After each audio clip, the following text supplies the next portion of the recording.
पथ शुद्ध धर्म का पंथ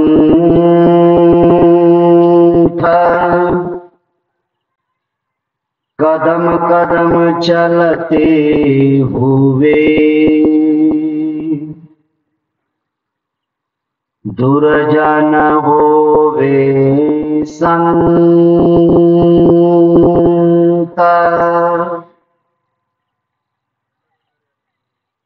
पंचशील पालन भला निर्मल भली समाधि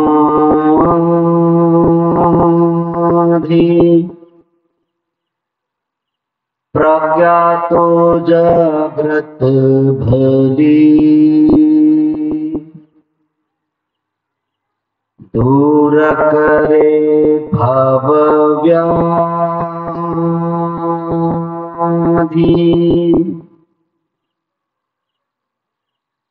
मन के कर्म सुधार दे मन ही प्रमुख प्रधान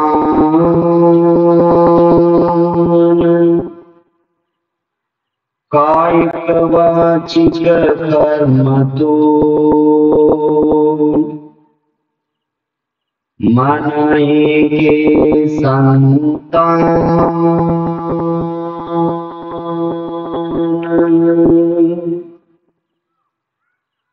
मन ही दुर्जन मन सुजन मन बैरी मन मीता जीवन में मंगल जगे जब मन होवे पुनीता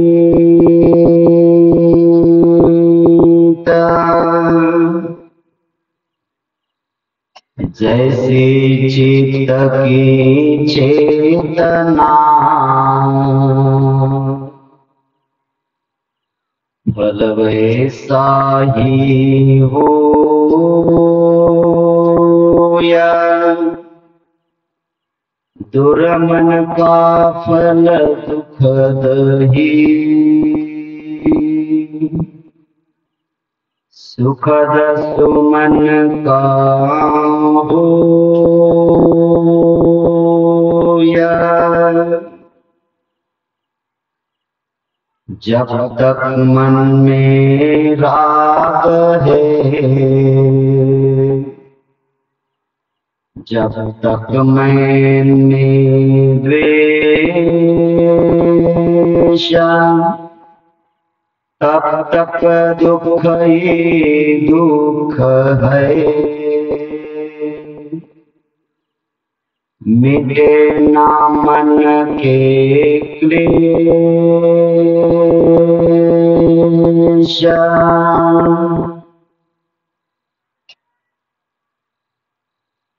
संपूर्ण मानव जातीच्या कल्याणाचा मार्ग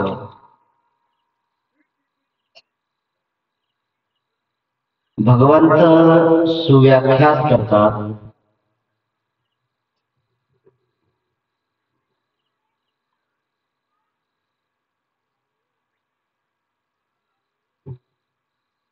दुःखचक्रातून भवचक्रातून लोकचक्रातून मुक्त करण्यासाठी भगवान अनंत सम्यक संबुद्ध हे धम्मचक्र गतिमान करतात.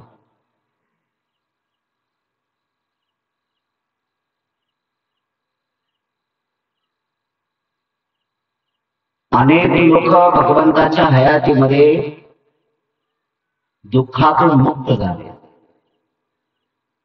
करोडोच्या संख्येने,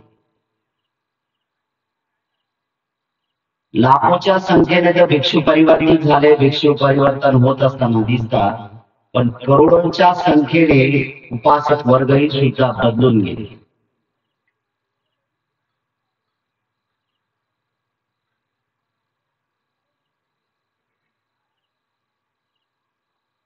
जीवन जगण्यासाठी आपण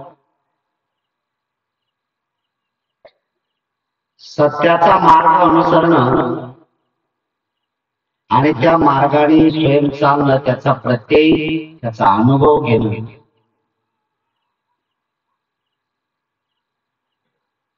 हेच सजगता आहे.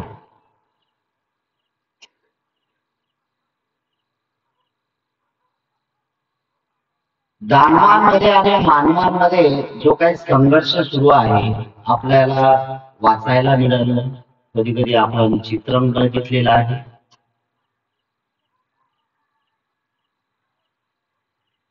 बुद्धाने कधी असा संघर्ष केलेला नाही.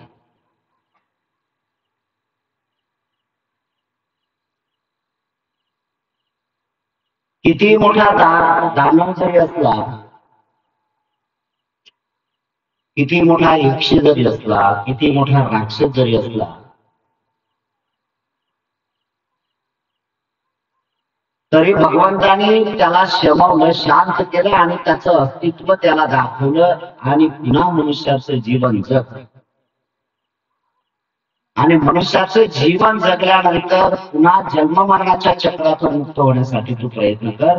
हा जो मार्ग आहे, ज्या मार्गाने तुला स्वयं चालावं लागेल.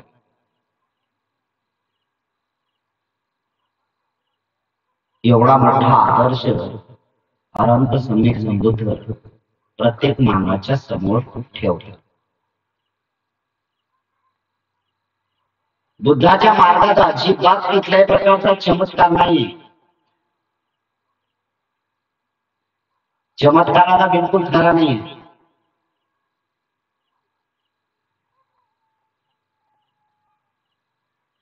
ज्याने ज्याने चमत्कार करवण्याचं काम दाखवलेलं आहे त्याला भगवान अनंत सम्यक संबुद्धाने थांबवले. अरे राजा, चमत्काराची प्रक्रिया करू नको, सत्य अनुभवण्याचं काम सुरुवात कर.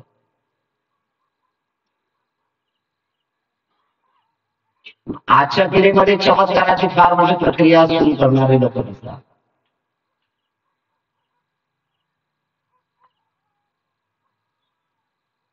चमत्कारावर सगळे लोक धाडून जातात.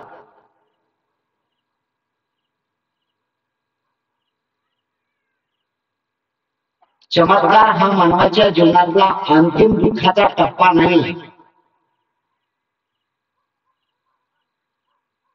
वरवर लोक चमत्काराला जवळ येताना दिसतात, पण ज्यावेळेस चमत्काराची सत्यता त्यांच्या समोर येते त्यावेळेस मात्र ते दूर होताना दिसतात. मानवाचं अंतिम लक्ष हे पाहिजे की संपूर्ण दुःखातून मुक्त होते असताना रागातून, द्वेषातून, मोहातून मुक्त झाला पाहिजे, शुद्ध झाला पाहिजे, बुद्ध झाला पाहिजे. हा अनंत सम्यक संबुद्धाने प्रत्येक श्रावकाच्या समोर उपदेश केलेला आहे.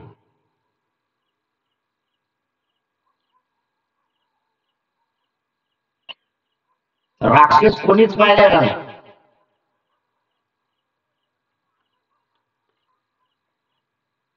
पण ज्या ज्या वेळेस मनाची मलिनता वाढते, ज्या ज्या वेळेस मनाचे वैरत्वाची भूमिका वाढते, ज्या ज्या वेळेस मनामध्ये मैल जास्त होतो, त्या वेळेस माणूसच हा राक्षसाची वृत्ती धारण करतो.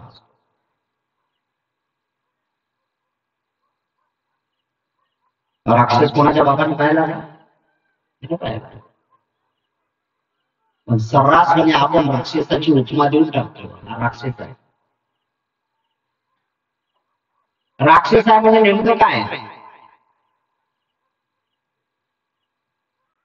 राक्षस आहे म्हणजे नेमकं काय?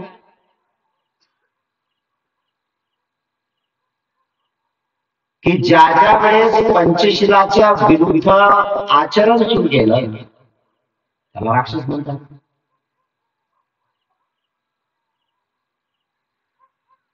एक उदाहरण म्हणून बघू आपण.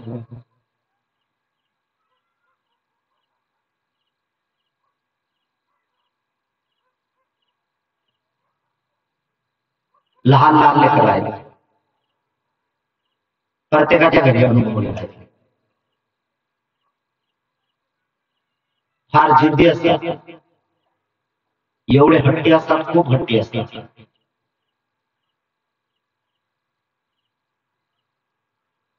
ते हट्टी का झाले हा एक महत्वाचा. कालच आपण विषय बघितला.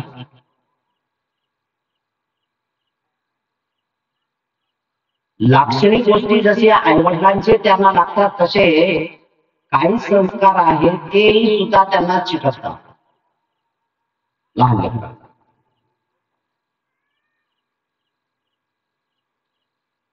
माझ्याकडे बुद्धभूमीला दोघे मायलेकी आणि एक लेकरू घेऊन आले.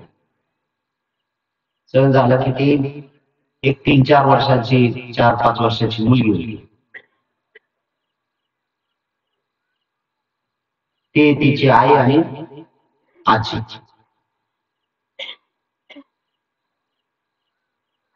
आल्यानंतर सहज बसले आणि सांगितलं की भंतेजी बुद्धभूमीचं वातावरण खूप शांत आहे, प्रसन्न वाटलं. बर, भंतेजी एक मात्र गोष्ट सांगायची आहे, ही माझी मुलगी आहे ना, एवढी हटके आहे ना, एवढी हटके आहे ना, तिला एखादी वस्तू पाहिजे तर पाहिजेच. ते रडेल काय, तांडव करेल काय, हातपाय आदळेल काय, लोटांगण घेईल काय, खूप हट्टी आहे. विचार काहीतरी का.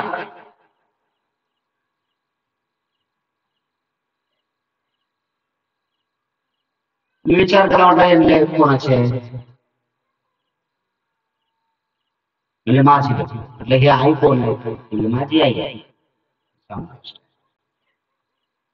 तर त्या आईला विचारलं, म्हटलं माय हे तुमची मुलगी आणि हे तुमच्या मुलीची मुलगी किती अटी आहेत तिला मायना हातात लावल्यामुळे भंतीची काय सांगणार, एवढी नाक मी बघितली नाही, एवढी नाक, एवढी हटके आहे, एवढी हटके आहे की विचारू शकतो. तिचा हात दूर करायचा. म्हटलं ठीक आहे माहिती. म्हटलं हे तुमच्या नातीच्या वयाच्या एवढी तुमची लेख होती त्यावेळेस तिनं डोक्याला दाबला. काय सांगू भंतीजी म्हणले हे तर तिची आई तर एवढी हटकी होती, एवढी हटकी होती की विचारू.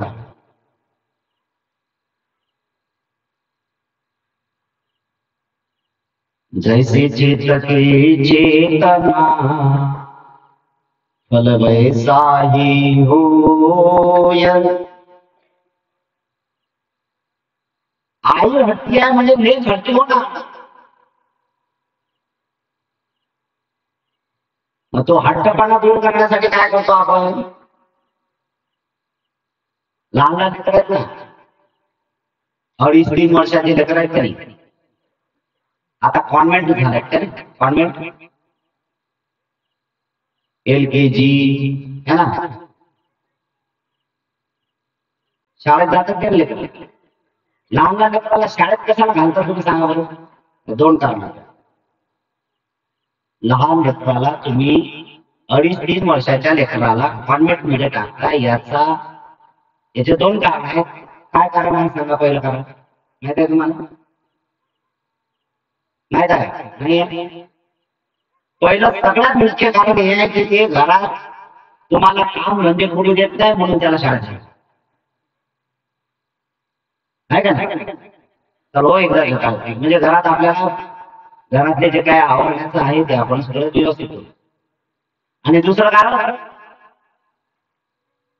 की त्याला संस्कार लागला पाहिजे शिक्षणाचा. आताची कॉम्पिटिशन युग आहे, त्या कॉम्पिटिशन युगामध्ये तो उतरला पाहिजे म्हणून त्याला शिक्षणाचा कुठल्याही प्रकारचा संस्कार त्याच्यावर होऊ नये म्हणून यासाठी हे मुख्य कारण. आता लेकरू आहे किती हट्ट करणार. ज्या ज्या वेळेस विकृती निर्माण होते त्या त्या वेळेस राक्षसाची वृत्ती माणसांमध्ये ऑटोमॅटिक निर्माण केल्या जाते. तो किती वर्षाचा आहे त्याला अजिबात काहीही लेनदेन नाही.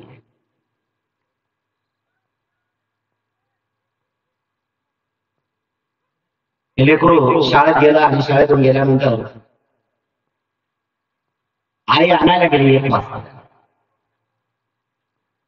आई आणायला गेल्यानंतर तिथून येत आहे आई घेऊन त्याला. आता काय 1 वाजला म्हणजे थोडस ऊन. लेकराचं दप्तर हातात घेतलं त्याच्या हातात बोर्ड दिलं आपलं.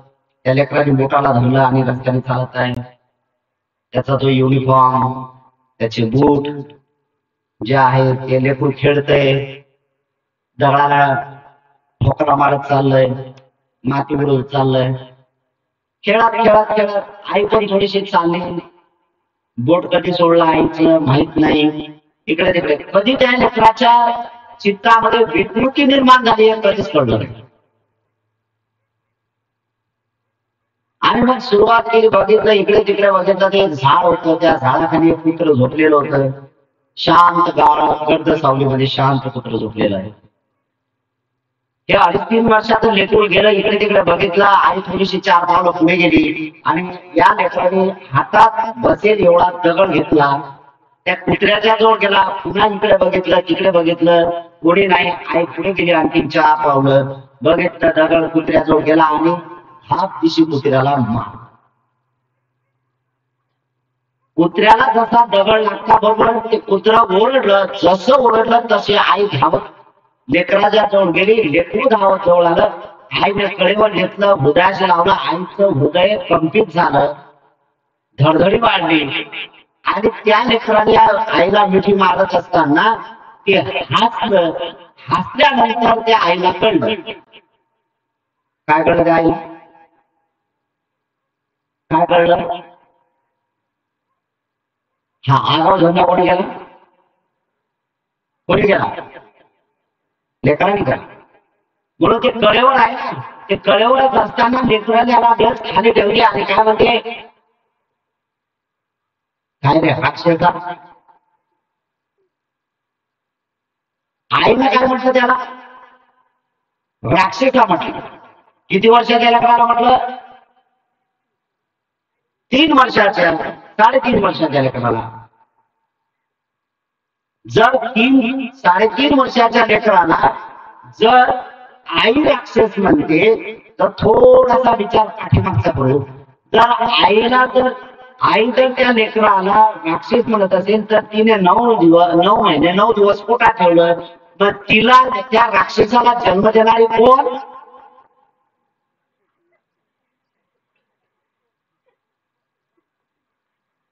बरोबर आहे ना? असा होत नाही ना. शब्दाच्या अर्थ नाही. आईनं म्हटलं म्हणजे काय म्हटलं याचं कारण काय माहित आहे ना? निष्पाप जीवाला जो मनुष्याची जात मग ते वयाची 1 वर्षाची तरी असते 80 वर्षाची तरी असेल. जर मनुष्य जात निष्पाप प्राण्यांना इजा करत असेल मारत असेल उपद्रव करत असेल ज्या ज्या वेळेस उपद्रव होते त्या त्या वेळेस समजून चला राक्षसी वृत्ती धारण केल्या जाते आणि माणसंच राक्षस बनतात. दुसरं कोणी म्हणजे राक्षस? पाहिले का राक्षस कोणी? कोण राक्षस आहे? आपणच राक्षस. तुम्ही काय करता याच्याशी मतलब नाही आहे. तुम्ही रोज देवाची पूजा करता. रोज देवाचं स्मरण करता. रोज देवाला पाणी टाकता. ह्या सगळ्या गोष्टी तुमच्या ठिकाणी आहेत. पण ज्यावेळेस निष्पाप प्राण्यांना तुम्ही इजा देण्याचं काम करतात तर दुसरी इकडे तुमचे कर्म वाढत चालले की जे कर्म तुम्हाला कधी सोडून जाणार नाहीत. जे कर्म जसे कर्म केले त्या कर्माचा परिणाम प्रत्येकाला भोगावाच लागणार आहे. वरवर काही करा तुम्ही परिणाम तुम्हाला कर्म केलेल्याचा परिणाम भोगावा.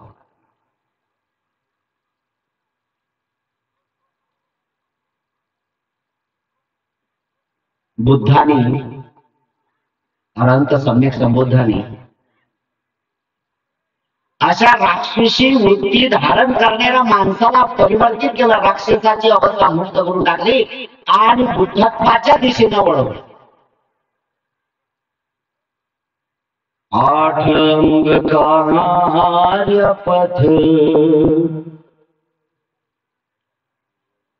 शुद्ध धर्म का पंथ कदम कदम चलते हुए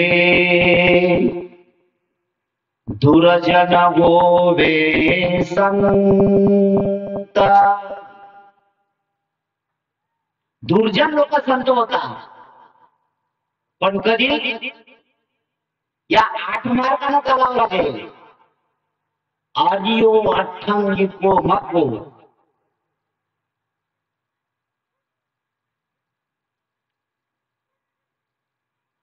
आर्य अष्टांगिक मार्ग आहे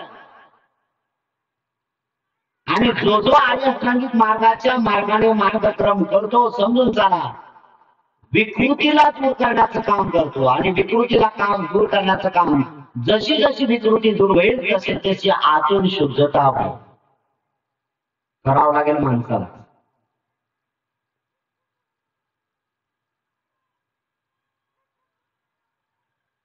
किती लोकांना मारलं तुम्ही? हे काय माणसाला मार. किती माणसाला उपद्रव करता तुम्ही? उपद्रव करणारे असते थोड्या प्रमाणात. अंगुलीमालाचं नाव जर ऐकायचं असेल ना आपण, याला 2 गोष्टी आहेत. त्या वयात जर गुरुकडून जर संस्कार दिला गेला नसेल किंवा चांगला संस्कार जर त्याच्यावर दिला गेला नसेल तर त्याची सुद्धा अवस्था बदलत जाते.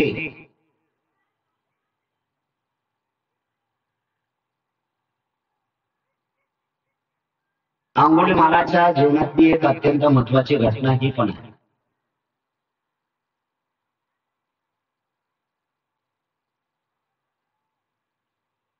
प्रसेनजित राजाच्या नगरीमध्ये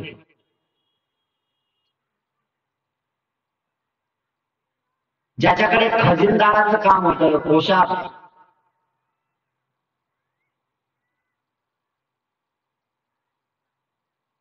धनसंपदा संचय करण्याचं ज्याच्याकडे काम होतं, त्याचं नाव होतं गार्गी. त्याच्या पत्नीचं नाव होतं मैत्रायणी. 12 वर्ष झाले होते लग्न होऊन गेलं. 12 वर्ष, पण संतान नाही. परवाला मी ते सांगितलं, ज्याला संतान होत नाही ते हैराण आहे, पण ज्याला संतान झाली ते हैराण आहे.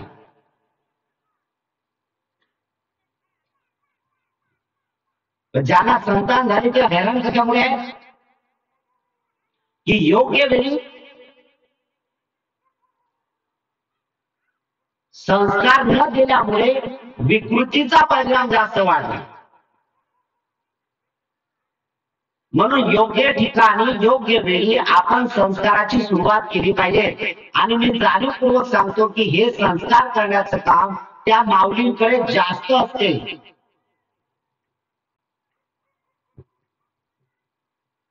माय अशी आहे ना, माय कुठली असते, आई आहे ना, आई कुठली असो आणि कोणाची आई असो, आई आई असते. आई आई असते, माय माय असते.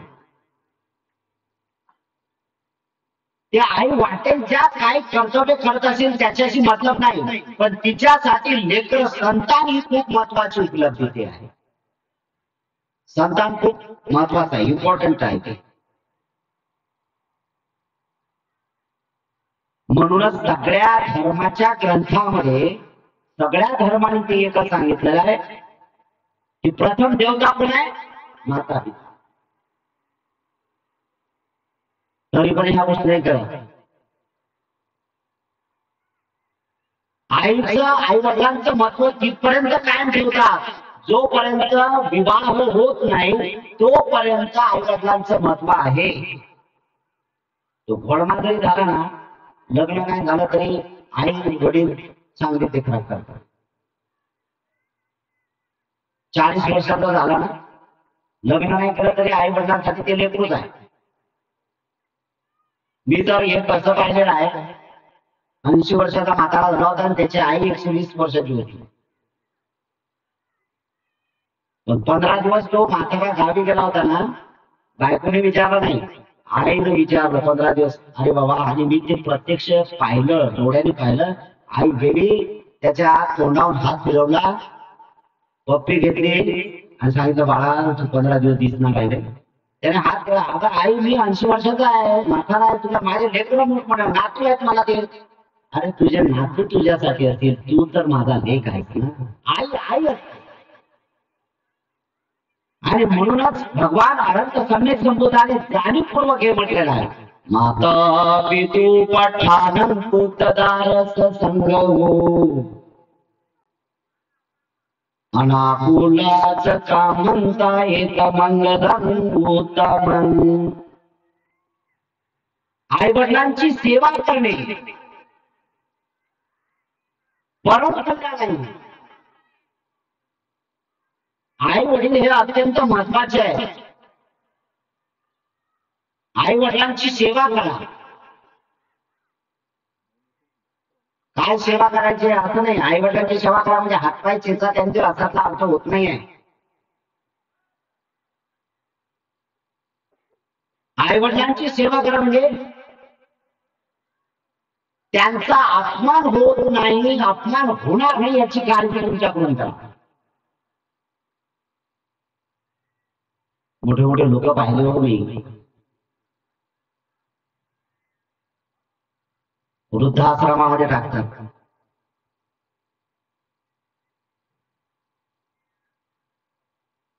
कर्मफलाचा भागही असू शकतो, नाही असं नाही. कर्म कुणालाच कधी सोडत नाही, बिलकुल कर्म सोडत नाही आपण. तुम्ही काय करा, रात्रंदिवस देवाच्या पायाला तिथं डुबून मारा, तुम्हाला कळत नाही. कर्म केलेल्याचा परिणाम भोगावाच लागणार. जैसे कर्म पैसा फल.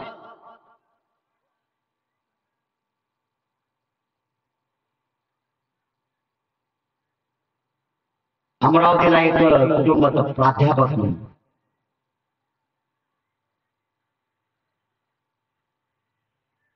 एकुलता एक मुलगा, आणि शाळा शिकत असताना आई मृत्यू पावली आणि बापाने मुलांचं संगोपन केलं, शिकवलं त्याला, प्राध्यापक केलं. आजोबा आहे, जिवंत आहे. अर्थात तो प्राध्यापक झाल्यानंतर त्याचे स्वप्न होते, जोपर्यंत लग्न झालं नाही तोपर्यंत त्याने एवढी इमानी इतबारी वडिलांची सेवा केली, म्हणजे वडिलांचा शब्द त्याच्यासाठी प्रमाण. कॉलेजला जायचंय, शिकवणीला जायचंय की पहिल्यांदा पाहावी, आणि सगळ्या लोकांना सांगत होता, माझे वडील, माझी आई आणि वडील दोन्ही एकत्र आहे. त्यामुळे वडील वडिलांशी काही बिलकुल नाही, वडील वडील आहेत माझ्यासाठी, दोन्ही काम करणार. एक माणसाने एक अशी स्वार्थीपणाची लालसा अधिक माणसाची वाढल्यामुळे त्याने काय केलं की आता जर कोणी प्राध्यापक असला तर त्याला बायको कुठे पाहिजे, प्राध्यापकच पाहिजे. डॉक्टर जर असला तर डॉक्टरच पाहिजे, शिक्षक असला तर शिक्षक असले. हे स्वार्थपणाच्या जास्त गोष्टी आहेत. असो, अपवाद असू शकतात काही गोष्टींमध्ये. तसंच याने सुद्धा प्राध्यापक असल्यामुळे काय झालं की यांनी सुद्धा केलं की बाबा चांगलं फॅमिली राहिली पाहिजे आपले, म्हणून यांनी लग्न केलं तर एका प्राध्यापक स्त्रीशी. लग्न झाल्यानंतर पहिला दिवस ज्यावेळेस झाला ना, तर तो पत्नीला घेऊन आला आणि सांगितलं, वडिलांना उभं केलं, दोन्ही डोळे पाण्याने भरून आले, चित्र उभं झालं. आणि कंठ फुटत नव्हता. अशा याच्यातून त्याने सांगितलं की माझ्यासाठी वडील नाहीत, माझी आई पण आहे. मी जे तुझ्याशी विवाह केला ना, तर याला जबाबदार केवळ माझे वडील आहेत. माझी आई आणि वडील दोन्ही एकत्र आहेत. त्यामुळे मी आतापर्यंत यानंतरही सुद्धा मी वडिलांचं दर्शन घेतल्याशिवाय घराच्या बाहेर पडत नाही. त्यामुळे मला असं वाटते तू जे माझ्या घरात आली किंवा हे जे मी तुला माझ्या घरात आणलं, याच्यानंतर हे दोघांचं घर आपल्याला सज्ज करायचं आहे, चांगलं सजवायचं आहे. तर माझं एक असं म्हणणं आहे की तूही सुद्धा वडिलांचा आदर्श घेऊनच त्यांचा पाया पडूनच तूही सुद्धा तशा प्रकारची सुरुवात कर. जोपर्यंत संतान नाही तोपर्यंत तिच्याही मनावर शिकलेली आहे ना, सुशिक्षित आहे ना, ती सुद्धा सासऱ्याला शिकवणीला जात असताना सासऱ्याच्या पाया पडत होती. खूप चांगला अनबेल कार्यक्रम सुरू होता. काही वर्ष निघून गेले, लग्न झालं, मुलगा झाला, चांगला तोही सुद्धा शाळेत झाला. 5-6 वर्षाचा तोही शाळेत गेला.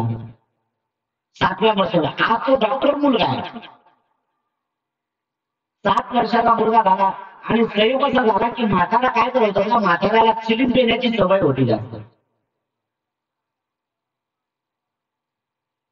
असते वडिलांना कधी मुलांनी बोलला नाही, काय नाही, कारण आहे चिलीम पिणे म्हणजे याचा अर्थ तोच आहे की नशाच करणे. बिचाराच्या हाताने खराब झाले असतील, खोकला झाला त्याला.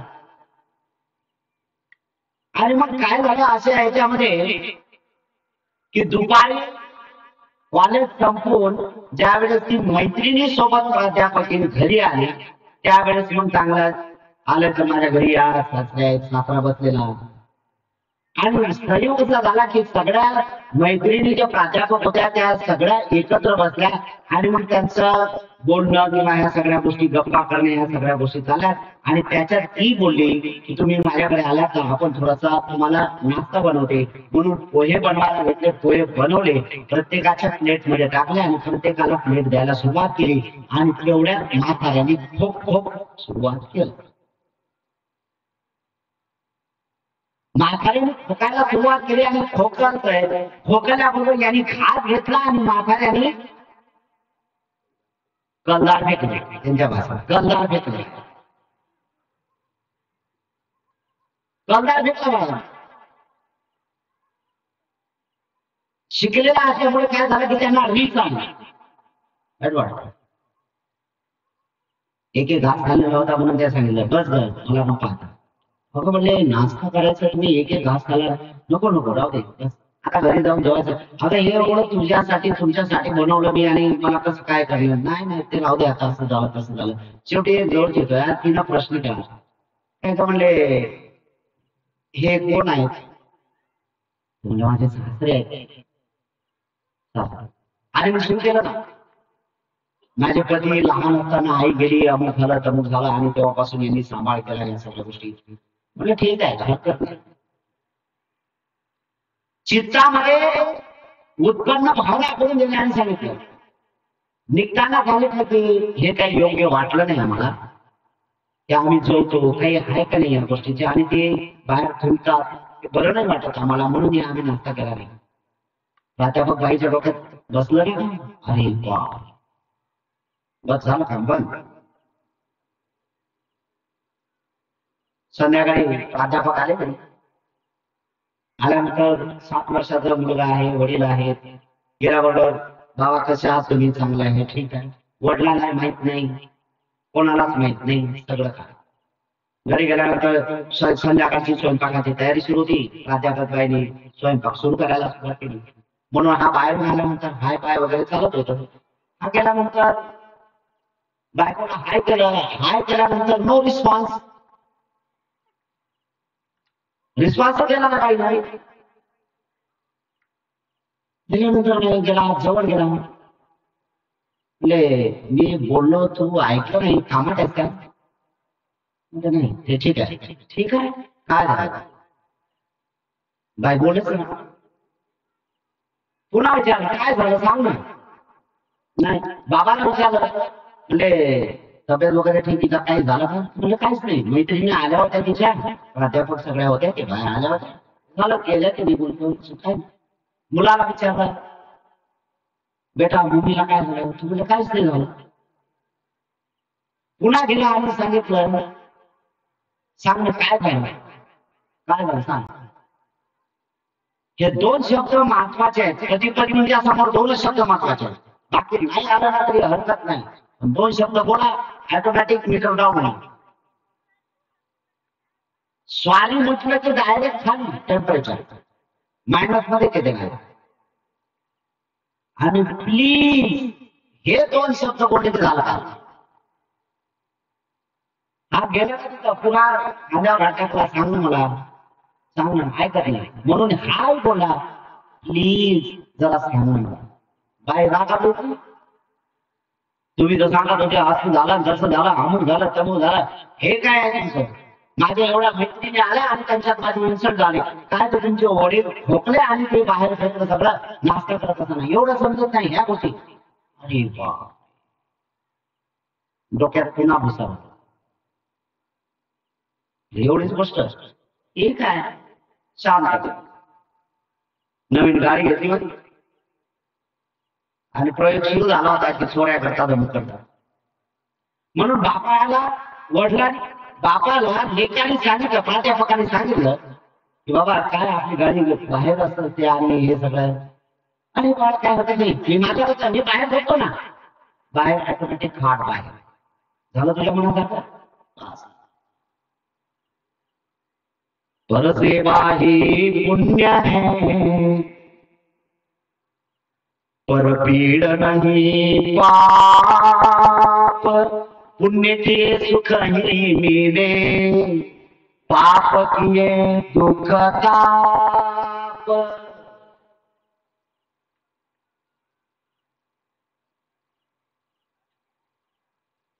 वडील बाहेर,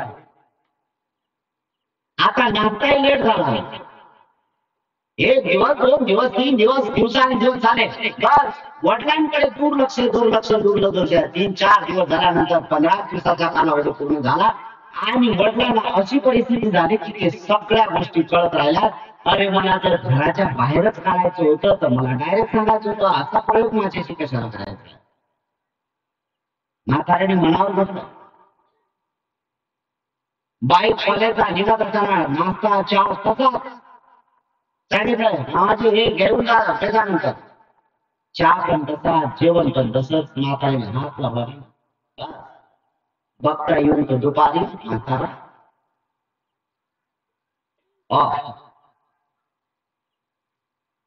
बाई आली तर म्हाताऱ्याला काय विचारू नये. मुलगा आला शाळेतून आल्यानंतर आजोबाला कपडे उतरल्या, सगळ्या गोष्टी केल्या आणि केला. आजोबा आजोबा कुठे आहेत, बाबा कुठे आहेत, बाबा कुठे आहेत, बाबा तो गेला, हालत नाही म्हणून रडत गेला तो. मम्मी बाबा हलत नाही, बोलत नाही, काय झालं? मम्मी म्हणते जाऊ दे, जे झालं ते जाऊ दे, काय नको टेन्शन नको, नाही बोलायचं नाही बोला. काय झालं हा प्रकारच माहित नाही.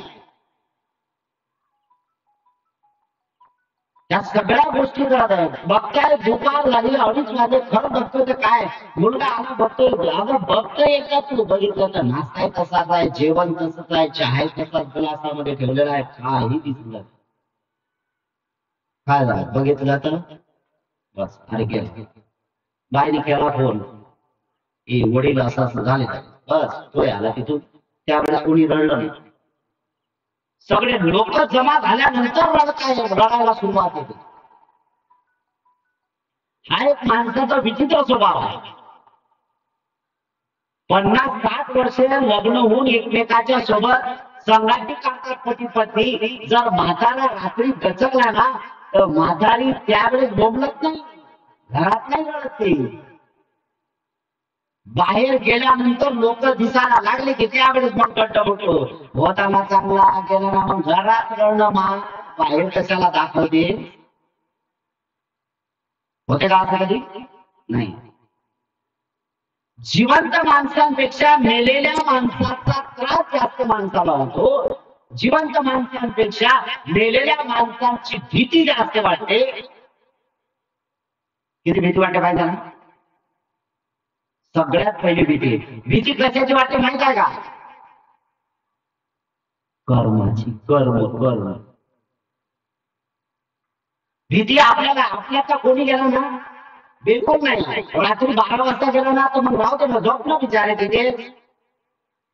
गेला माहित आहे ना, ठीक आहे झोप तू. गेला ना वातावरण तर जाऊ दे झोप, सकाळी बघू काय.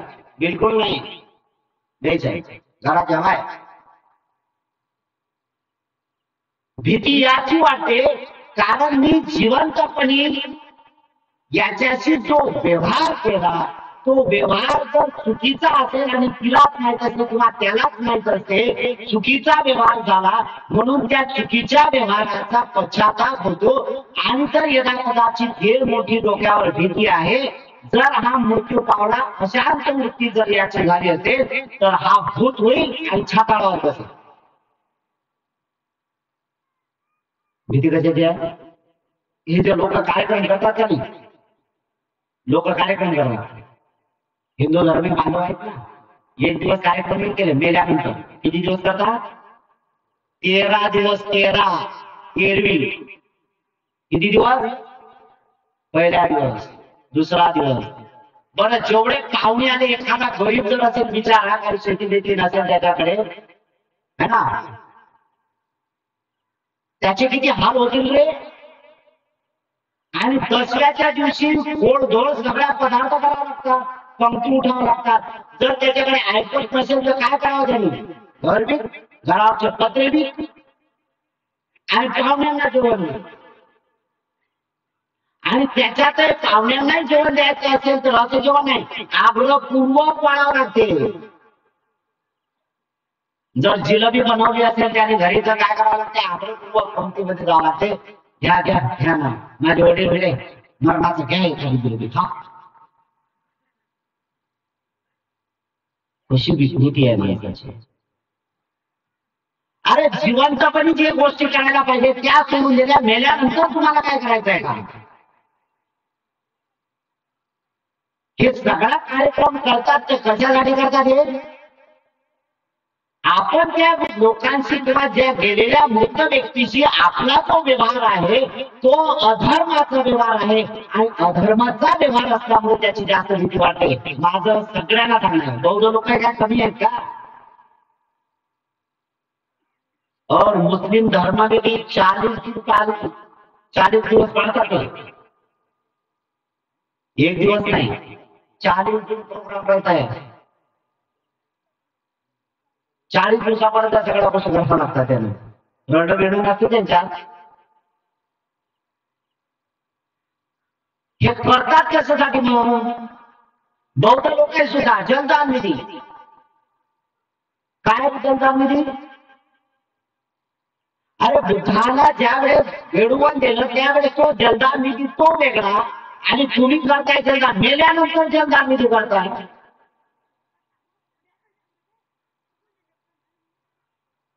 जिवंत पण याचं फळ मिळालं पाहिजे.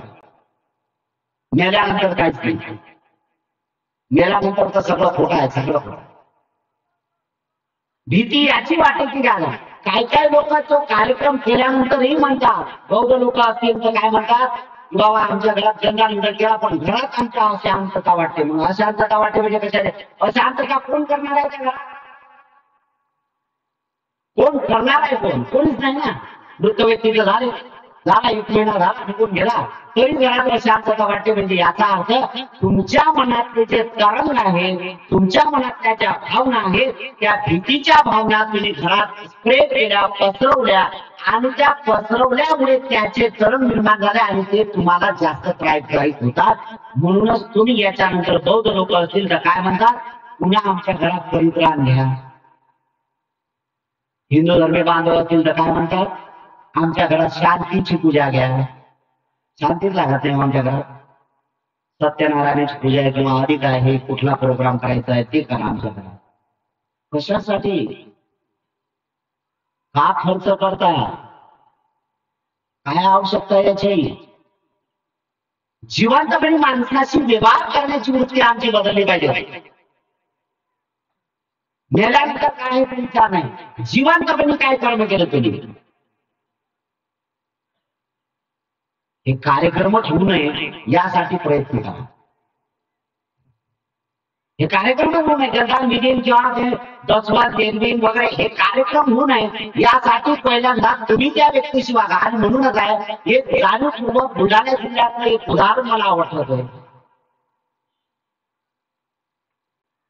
कर्म सोडत नाही हे तेवढंच महत्वाचं आहे. बुलढाणा जिल्ह्यात एक उदाहरण आहे.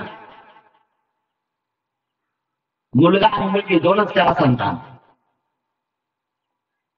दोनच आहे. मुलगी डॉक्टरला दिली, मुलगा प्राध्यापक होता. दोघे अमरावतीला सेटल आहेत.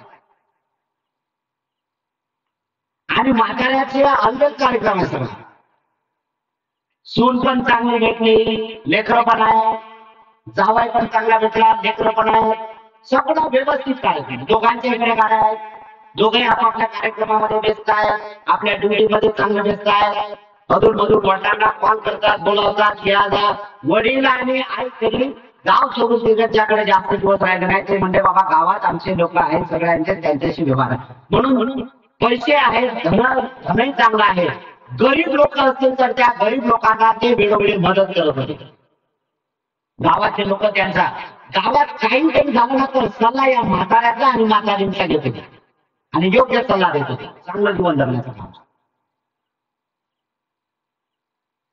मृत्यू येत असताना आपल्याला इंस्ट्रक्शन देत असते. मरण येते ना, तर मरण येत असताना आपल्याला त्या मरणाचे पहिल्यांदा करून पोचतात की मरण येते म्हणून. कधी कधी काय लोक म्हणतात ना, हा असा कसा बोलते कळतच नाहीये. आणि असं झाल्यानंतर लगेच म्हणते, अरे माझ्याशी तर चांगला बोलला, आत्ता चांगला बोलला, मी ज्या करत होता हा असा कसा बोलतच नाही आहे, आज कसा काय बोलला, त्यालाही कळत नाही. ह्या सगळ्या गोष्टी होतात, ह्या सगळ्या गोष्टी होतात. आणि मग असाच एक दिवस झाला, म्हाताऱ्याने मुलाला आणि जावयाला फोन केला आणि सांगितलं आत्ताच्या आता निघून या तुम्ही. ते म्हणजे बाबा तब्येत ठीक आहे ना? ते म्हणजे सगळं ठीक आहे, पण तुम्ही मला आता पाहिजे. बरं ठीक आहे. म्हणजे आम्ही कार्यक्रम पुन्हा मला थांबवत नाही या. दोघांनी आता सगळे केले. जावयाने जावायची गाडी, पोराने पोराची गाडी, दोघे आपापल्या गाडीत, लेकरे आपापल्या गाडीत, आणि निघाले. आल्यानंतर जे काय दुपारी 2-3च्या दरम्यान मध्ये पोहोचले घरी. काय झालं, तब्येत ठीक नाही का? म्हणजे सगळंच ठीक आहे, मला काही अडचण नाही. मग काय कसं एवढं इमिजिएटली कशाला बोलावं? ते म्हणजे काहीच नाही, उद्या मला या गावात जेवण द्यायचंय. बाबा जेवण गावात द्यायचं आहे तुम्हाला, म्हणजे मला होमवर्क मी सगळं करून दिलं सर. नाही, तुमच्या हाताने द्यायचं. बरं ठीक आहे. जावा म्हणजे माझं पण कॉन्ट्रीब्युशन असू द्या त्याच्यात. ठीक आहे, द्या तुम्ही पण द्या. संध्याकाळी सगळा किराणा वाटला, सगळं गहू वगैरे सगळं दळून वाढवून सगळं काय केलं. रात्रभर स्वयंपाकाला सुरुवात केली आणि सांगितलं की गावातलं कोणी उपाशी राहता का म्हणे, प्रत्येकाच्या घरी जाऊन सांगितलं उद्या आपल्याकडे जेवण, उद्या. आणि सहपरिवार. ठीक आहे, काय कार्यक्रम आहे काय माहित नाही, कसं केलं काय केलं आहे, ठीक आहे, मुलगा चांगला आहे, जवाई चांगला आहे, मुलगी सगळ्याच गोष्टी सुनही चांगली आहे, काय करणार झालं, आलं तिथं. पुण्याचं काम आहे ना, पुण्याची गणना कोण करेल. हे सगळं कार्यक्रम करत असताना यायपर्यंत दुपारी जेवण झाले 12-1 वाजताच्या दरम्यान मध्ये सगळ्या गोष्टी झाल्या. म्हातारा म्हणते कोणी गावातलं राहायला काही जेवायचं नाही, नाही का? बरं ठीक आहे. जे प्राणी आहेत, कुत्रे आहेत, त्यांना जेवण, पक्षी आहेत त्यांना जेवण, सगळ्यांना जेवण. कोण राहिलं कोणीच नाही. जावायला म्हटलं जावाई बापू जेवायला बस. ते म्हणले बाबा हे तुम्ही पहिल्यांदा जेवा. नाही तुम्ही जेवा. घरातले सगळे बसवले, जावाई बसवला, सुने बसवली, लेकर बसवले,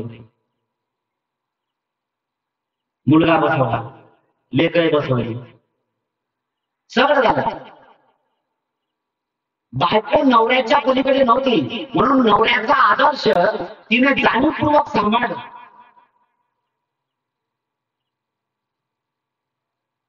सगळ्यांचे जेवण झालं. म्हणजे आता तुम्ही जेव्हा आम्ही वाटत ना, बायकोला म्हटलं की तू आता जेवायला बस. तुम्ही असं कसं बोलताय तुम्ही?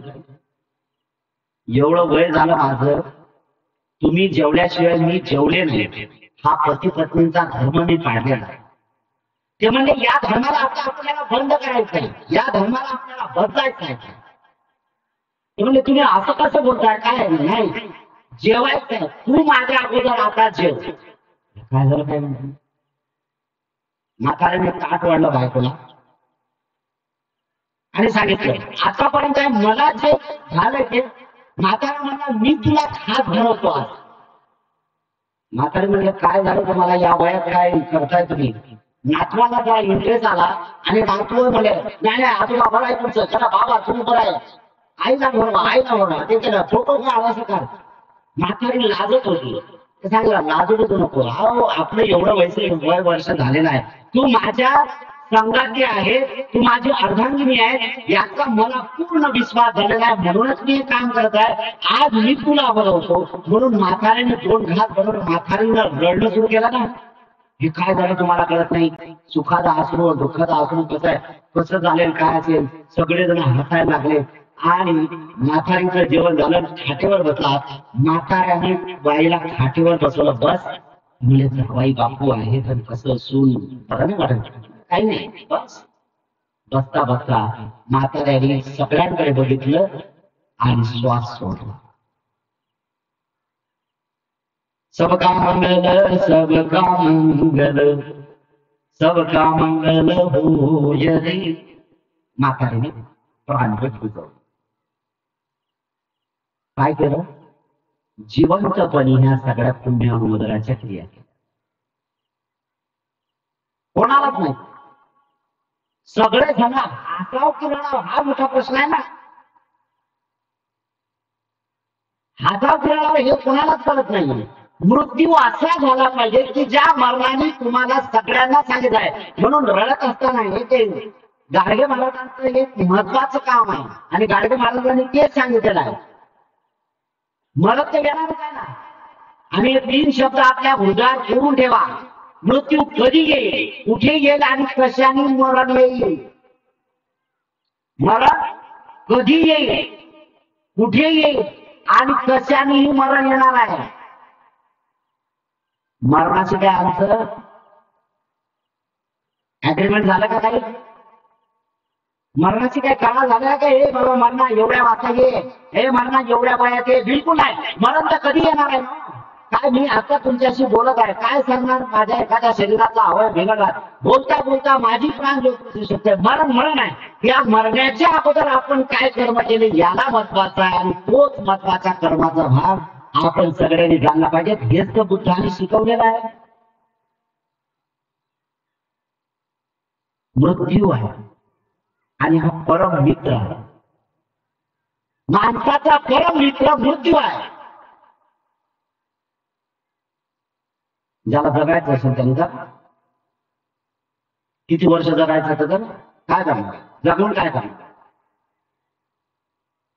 जगायचं असेल तर असं जगा की गेल्यानंतर तुमच्या आहे. म्हणून गाडगे महाराज म्हणतात जन्माला आल्यानंतर मला सगळेजण हसत होते, पण मेल्यानंतर सगळेजण रडले पाहिजे यासाठी कर्म महत्वाचे आहे. काही काही लोक मरतात ना तर तेवढे मरतात, लगेच म्हणतात जाऊ दे मेला बरं झालं. उपद्रव होतो. ही वृत्ती बदलली पाहिजे. आणि अशी ज्यावेळेस वृत्ती निर्माण होते त्यावेळेस अधोगतीचाच मार्ग सुरू आहे. अधोगतीला जातं, मेल्यानंतर पुन्हा या 4 लोकांमध्ये येणार जाते. आणि बुद्ध जाणीवपूर्वक अनंत समय संबुद्ध जाणीवपूर्वक लोकांना संपूर्ण मानव जातीला सांगतात की किमान या 4 लोकांमध्ये जन्म घेता येणार नाही असे कर्म करा आणि मनुष्याचा जीवनाचा भाग करा. आणि जर मनुष्याचं जीवन सफल करायचं असेल, तुमची जर समाधीची प्रक्रिया पूर्ण साध्य करायचं असेल, तुम्हाला विमुक्तीच्या मार्गाकडे मोक्षाच्या मार्गाकडे जायचं असेल तर 8 अंग का आर्यपथ शुद्ध धर्म का पंथा कदम कदम चलते हुए दुर्जन होवे संत. मृत्यू असा याला मरणाच्या संबंधी काय कर्मच तसे.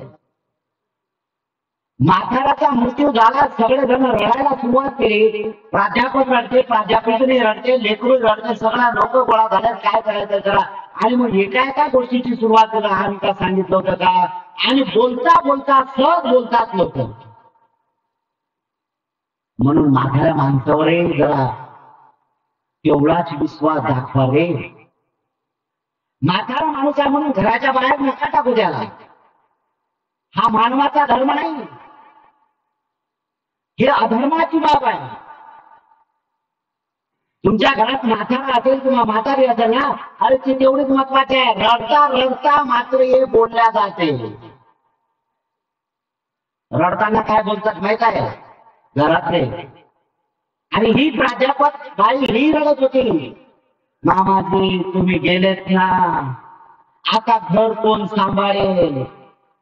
ओ माय वॉचमॅन होता ना तो, मग वॉचमॅन होता तो वॉचमॅन सारखं सांभाळायला ठेवायला पाहिजे होतं ना.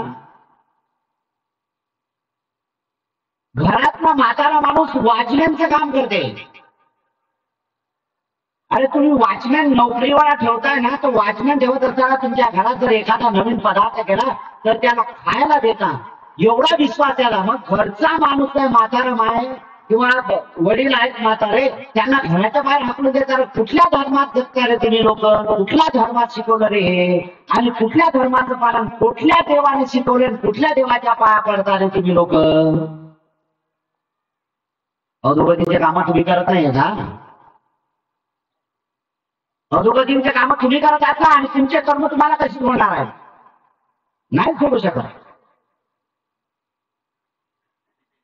प्रेत सगळं काम झालं. त्याच्यातही एक मोठं काम करतात लोक. विचित्र भाव नाही. मेल्यानंतर आंघोळ करा. आंघोळ काय काय विकृती तर दुसरी विकृती अशी आहे. आंघोळ करा. किती गरम पाण्याने, 7 वेळा गरम पाण्याने आंघोळ करा. आयुष्यात बिचाराने थंड पाण्याने आंघोळ नाही करायला दिली तुम्ही, आणि मेल्यानंतर 7 गरम पाण्याने आंघोळ. आयुष्यात कधी अंगाला साबून लावला नाही, चांगला साबून घेऊया. चांगला संतूर साबण घेऊया. अरे त्याला काय माहित आहे संतूर सण किंवा कुठल्या साबण, काय माहित आहे का त्याला. काहीच माहित नाही. गेला गेला समजा. जीवन जगायचं असेल तर जिवंतपणे हा तुमचा कर्माचा विचार सुरू झाला पाहिजे. गेल्यानंतर कोण विचारणार. ही विकृती आपल्यात राक्षस कोण आहे, आपणच आहोत ना. अरे माणसाची माणसं जोडत आहे. अरे माणसं जोडायचं राहू द्या. अरे ज्यांनी जन्म दिलेला आहे, ज्या जन्मदात्याने आम्हाला लहानाचं मोठं केलं, त्यांच्याशी आमचा पूर्ण व्यवहार सुरू होतो. तर आम्ही कोण आहोत, माणसं आहोत अजून नाही. माणसं बनणं फार कठीण आहे, फार कठीण आहे.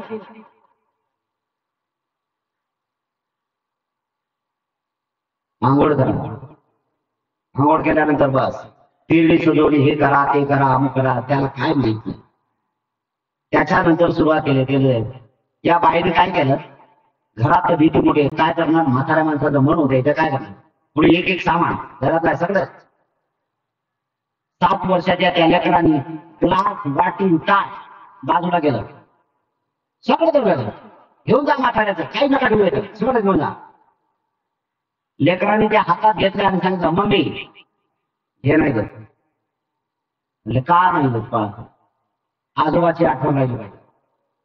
7 वर्षाच्या लेकराला त्यावेळेस कळलं ते आजोबाची आठवण राहिली पाहिजे, बाबाची आठवण राहिली पाहिजे. अरे नाही दुसरं देतो तुला, चांदीचं बिलकुल नाही, हेच काय. सगळ्या लोकांच्या समोर अरे बाळा याचं काय करतं, जाऊ दे राहू दे. नाही नाही.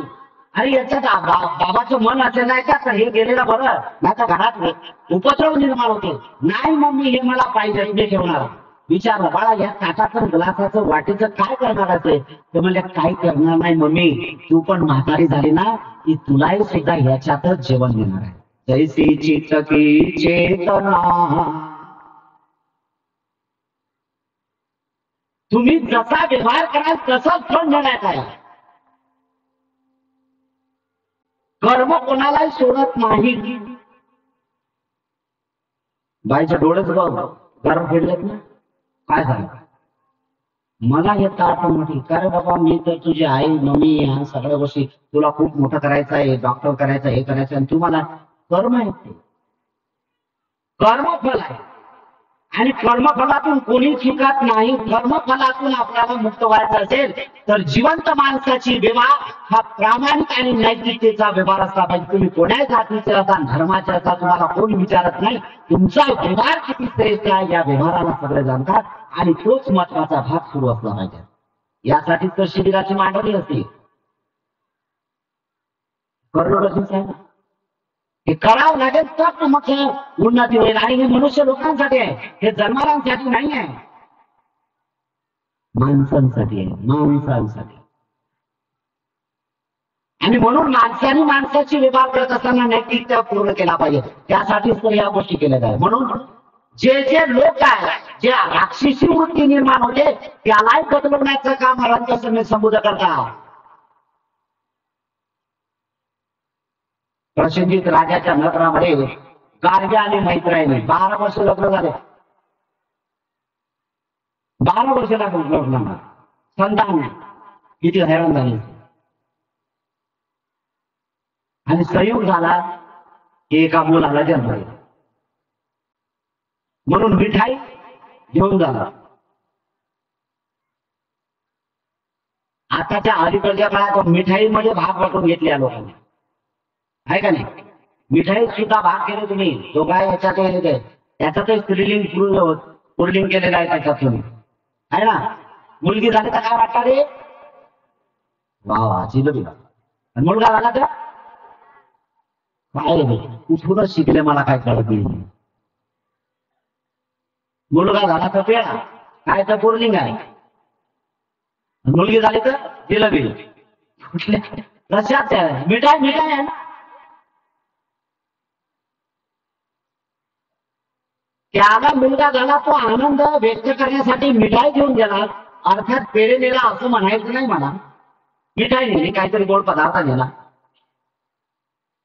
आणि तिथं घेऊन जात. पण संयोग असा झाला की तिथं मोठ्या राज दरबारामध्ये सगळ्यात सैनिकांनी तलवारी उपसल्या. युद्धाची मांडणी सुरू झाली, तलवारी चमकतात आणि हा तिथं थांबला.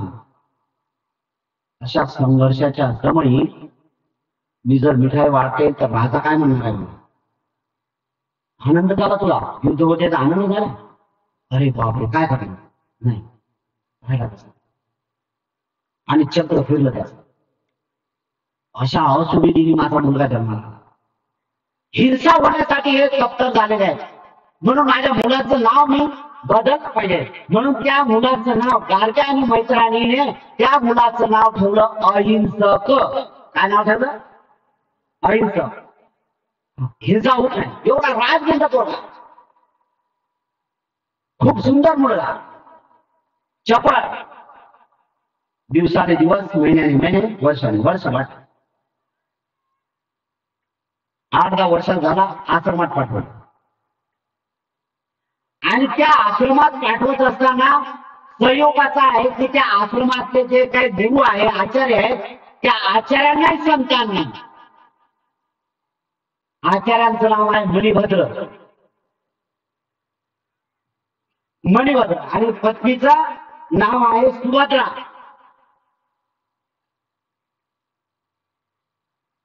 सुभद्रा नाव खूप चांगलं आहे, मणिभद्र.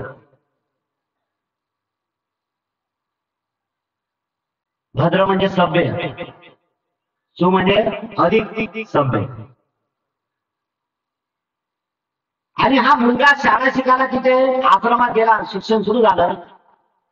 एवढा तल्लक बुद्धीचा होता की कुठली गोष्ट जर ऐकली नाही तर लगेच टेपिंग होत होती. ऐकली एकदा सुरुवात, बस झालं, जसं तर तसं. खूप मोठं कॉन्सन्ट्रेट होतं त्यात, एकाग्रता चित्त खूप मोठी.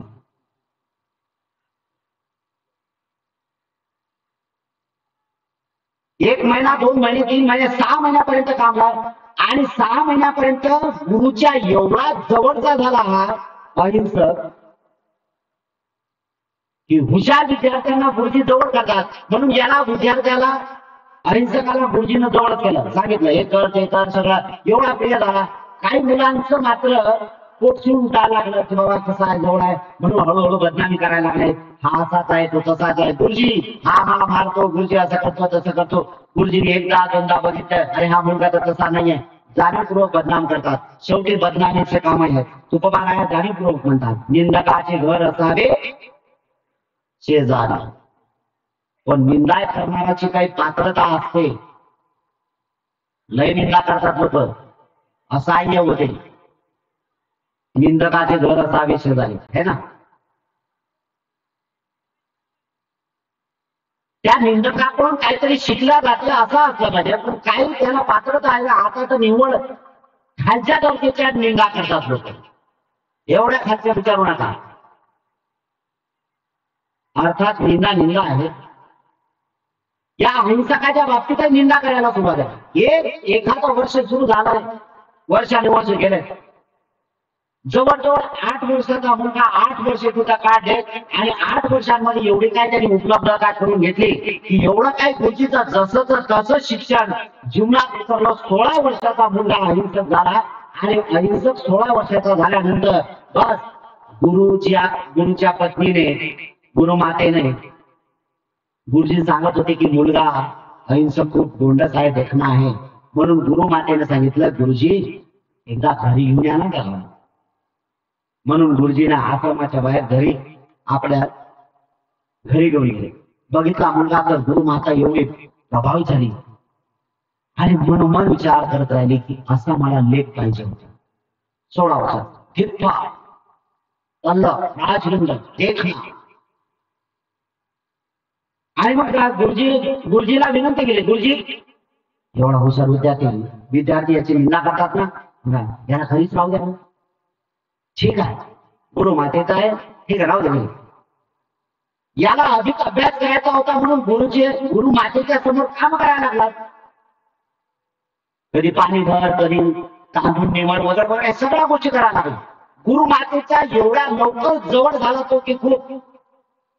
या गुरु मातेचं आणि या शिष्याचं एवढं घनिष्ठ नातं जमलं की बस असं वाटत होतं या अहिंसकाला की ही माझी सख्खी आई आहे आणि गुरु मातेला असं वाटत की हा माझा पोटचा घोडा आहे. आणि विद्यार्थ्यांनी निंदा करायला सुरुवात केली. बस डायरेक्ट एवढ्या निंदा केल्या की गुरुजींच्या कानावर असाही वेदना होतील अशा प्रकारच्या निंदा. आणि एका विद्यार्थ्याने सांगितलं डायरेक्ट, गुरुजी आल्याबरोबर सांगितलं, अरे तुला माहित आहे का अहिंसकाचं आणि गुरुमातेचं अनैतिक संबंध आहे. अरे बाप, एकदा दोनदा तीनदा, एकदा जर तुम्ही बोलला, एकदा खोटं बोललात ना तर एवढं प्रभावीपणे होते. वारंवार खोटं बोललं की ते सत्यात परिवर्तित होते. सत्यात परिवर्तित होते. एखाद्या व्यक्तीला जर डॉमिनेट करायचं असेल, एखाद्या व्यक्तीला तुम्हाला बदनामच करायचं असेल तर वारंवार त्याच्यामध्ये बदनामीचा बोला. एकदा दोनदा सगळे लोक म्हणतात, मग सगळे लोक म्हणतात नाही खरंच काय तो काय खरा बोलणार आहे, तो काय असेल ना, हो असेल ना. अरे राजा, डोळ्याचं आणि कानाचं अंतर खूप अंतर आहे, 4 बोटाचं अंतर आहे. म्हणून भगवान अनंत समय संबोध जाणीवपूर्वक म्हणतात, जे तुम्हाला दिसते ते नंतर बदल होतो आणि जे तुम्ही ऐकतात त्याच्यातही बदल होतो. बदल होतो ना. बघण्यात आणि ऐकण्यात ज्यावेळेस तथ्य असते ते सत्य भाग आहे. कालांतराने तेही सुद्धा बदलते. काय होतं माहिती आहे का, याचा कार्यक्रम सुरू झाला की या कार्यक्रमात समोरच्या या मुलीच्या जवळ एक साप दिसला. बारीक सापाचं पिल्लू आला. ही घाबरली आणि हिनं सांगितलं, पाठीमागच्याला सांगितलं, काय बोलले, साप. शब्द बरोबर काय, साप. ही पाठीमागची पुढे आहे, ती तिसरीला सांगते साप. शेवटच्या मला साप. पाठीमागच्या पुढला, अरे बापरे एवढा मोठा साप. काय झालं, आणि जो पेंडाच्या बाहेर असेल तो काय, त्या शिबिरात मोठा साप निघाला होता. सत्य कोणाला माहित आहे, ह्याच मुलीला माहित आहे, तिच्या समोर माहित आहे, आणि तिने जो शब्द प्रयोग केला तेवढाच कृपा केला माहित आहे. पण ज्याने कधी आला नाही, कधी पाहिलं नाही, तो गावात आहे, त्याच्या तिकडे आहे, तो गल्लीत आहे, त्याने ऐकलं की साप मचा बरोबर तो सगळ्या अख्ख्या वाचतो. काय मोठा साप निघाला. अरे राजा, साप निघाला, सापाचं पिल्लू होतं ना ते. एक गोष्ट 1000 वेळा बोलले की ते परिवर्तित होते सत्यात. आणि तसं होते. एखाद्या व्यक्तीच्याबद्दल तुम्ही काही हे केलं की तोच विचार वारंवार केला की सगळे लोक म्हणतात ते जे बोलतात ते काय काय खरं आहे, खोटं आहे का, खरंच असेल ते, म्हणूनच काय खरंच असेल. अहो काय काय लोक तर डायरेक्ट म्हणा मी माझ्या डोळ्यांनी पाहिलं. अरे राजा, काय डोळ्यांनी पाहिलं. आणि हाच प्रत्येक अहिंसकाच्या बाबतीत. गुरुजीनं ऐकलं, आणि गुरुजीनं ऐकल्यानंतर गुरुजीच्या कानावर शेवटी कानावर हे जे बोलताय का चुकीचं आहे, बस टाकून दिलं बीज. बीज समजा संयोग असा झाला की गुरुजी आश्रमातून घरी यायला लागले, आणि हे दोघं मायले मस्त बसलेले. सुभद्रा डोक्यात केसात हात घातला फिरवत होती. गुरुजीनं पाहिलं. गुरुजीनं पाहिल्यानंतर लगेच गुरु माता म्हणतात, गुरुजी तुम्ही लवकर आले. हा लवकर आले. अहिंसक काही सतर्क झाला, गुरुजींचा सन्मान करायचा आहे ना, लगेच सतर्क झाला, बाजूला झाला. गुरुजीच्या मनात पुन्हा पाल सुटली. अरे कुछ तो दाल में काला है और चावल में पीला है, काहीतरी गडबड आहे. हे सत्य आहे की नाही हे बघायचं. दुसऱ्या दिवशी सकाळी गुरुजी उठले आणि गुरुजी सांगतात, गुरुजी काय म्हणतात, म्हणजे माझं म्हणतात सुभद्रा मी आश्रमात चालू. गुरु माता म्हणते गुरुजी एवढ्या लवकर कधी जात नाही, आज नाही, आज जरा अडचण आहे, मला जरा विद्यार्थ्यांना वेगळं आहे. बरं ठीक आहे जा. म्हणून गुरुजी गेले. तर गुरुजी कशाला जातात, गुरुजी गेले थोडेसे लांब, आणि पुन्हा येऊन घराच्या पाठीमागे उभे राहिले. पुन्हा 2 मायलेकांचा, लेखाचा आणि आईचा व्यवहार सुरू झाला. याने पाणी वगैरे भरलं, आणि गुरु माता म्हणते लेखा तू आंघोळ करून घे. म्हणजे ठीक आहे नाही, घेतो आंघोळ. बाथरूमला गेला. बाथरूमला गेल्यानंतर आई सुद्धा पाठीमागे गेली, आणि आईने त्याच्या डोक्यावर पाणी पाठवून हात फिरवला. मायनं हात फिरवला. माझ्या पोटी जर असा जन्माला आला असता तर हा माझा लेक आहे असं म्हणून त्याला स्वीकारलं. गुरुजीने पाहिलं, म्हणून टावेल द्यायला गेले. टावेल गेला, काय केलं यांनी, कपडे बदलले, आणि कपडे बदलल्यानंतर हातावर तेल घेतलं. गुरु मातेनं ते तेल घेतलं आणि त्याच्या केसाला लावलं. हातात फणी घेतली आणि त्याचे केस लावून दिले व्यवस्थित. सगळं गुरुजी बघत होते. सगळं गुरुजी बघत होते. आणि संयोगाचा झाला की गुरु माता लेकराच्या प्रेमाला आवरू शकली नाही. म्हणून काय झालं की ज्याचे केस व्यवस्थित लावून दिले त्या फणीने, आणि हळूच बाजूला व्हायचे तर आवरू शकली नाही, म्हणून अहिंसकाच्या कालावर आपले लोट ठेवले आणि बाळाचं चुंबन घेतलं, आणि गुरुजीची एंट्री झाली. दुःख हे दुःख आहे. आल्यानंतर बघितलं बस, आणि दोघं अलर्ट झालं.